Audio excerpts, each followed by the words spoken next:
یوسف علیه السلام سوره یوسف کې چې کله خپل د جیل ملګرو ته دعوت یې ورکو نو هغه ته د الله په باره کې د رب دعوت ورکړه، د رب،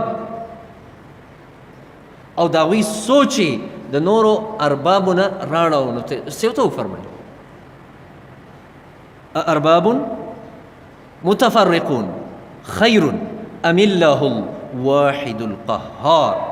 ته وفرمیل ایا ډېر ربونه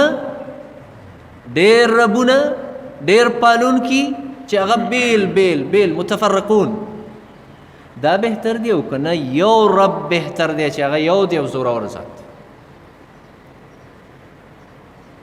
چې د تبې دپاره د بیل رب جوړ کړی دی، زکام دپاره د بیل رب جوړ کړی دی، د بچو دپاره د ځان له رب جوړ کړی دی، د مالدارۍ دپاره د ځان له رب جوړ کړی دی، د پریشانو د ختمولو دپاره د ځان له رب نیولی دی.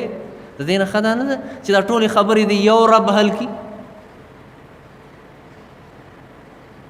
او دا ربونه چې تا جوړ کړي دي، نو یو په بغداد کې هغه ته به چغې وایي چې ته راورسه، او بل به په لاهور کې هغه ته به چغې وایي د دې ځای نه چې ته راورسه، بل به په دغه کې دا بونیر کې وایي هغه ته به وایي چې ته راته راورسه زما دا کار وکړه.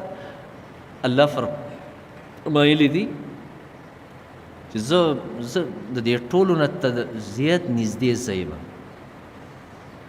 زه ته نږدې چغو وهلو ته څه ضرورت دی چې د دې ځای نه عراق ته چغې وایي،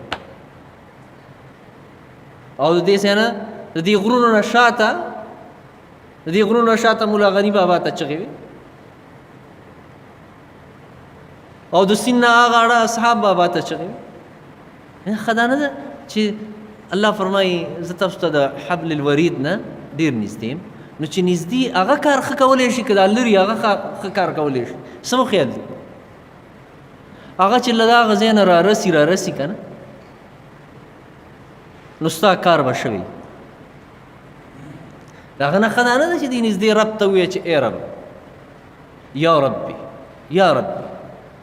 تاسو د پیغمبرانو د واقعاتو کې وګورئ، پیغمبر چې به رب نه کله دعا وغوښته یا ربي دا ډېر بهترین صفت دی د الله، ډېر خوږ صفت دی د الله. لکه ایمان کې په الله باندې اعتماد او یقین د ټولو نه لومبی د دې خبرې دی چې زما د پالنې والا دا الله دی. الله نه سوا نه مړی زما پالنه کولی شي، د الله نه سوا نه ژوندی زما پالنه کولی شي، نه زما دا دکان زما رب دی، او نه زما دا جایدادونه زما رب دی، او نه زما دا روپۍ او بینک بیلنس دا زما رب نه دی، نه زما دا نوکري زما رب دی. زما رب الله دی. د دې خبرې یقین په ایمانیاتو کې د ټولو نه اولنی یقین دغه رب به مال رزق راکوي، دغه رب د ده په لاس کې زما عزت دی، د دغه رب په لاس کې زما کامیابي ده، د دغه رب په لاس کې زما مالداري ده. دغه رب د خیر او د شر مالک دی، دغه رب د نفع او د ضرر مالک دی، دغه رب د مالدارۍ او د فقیرۍ مالک دی، او دغه رب د عزت او د ذلت مالک دی. دغه رب چاله بادشاهي ورکوي، او دغه رب دی چې د چا نه بادشاهي اخلي.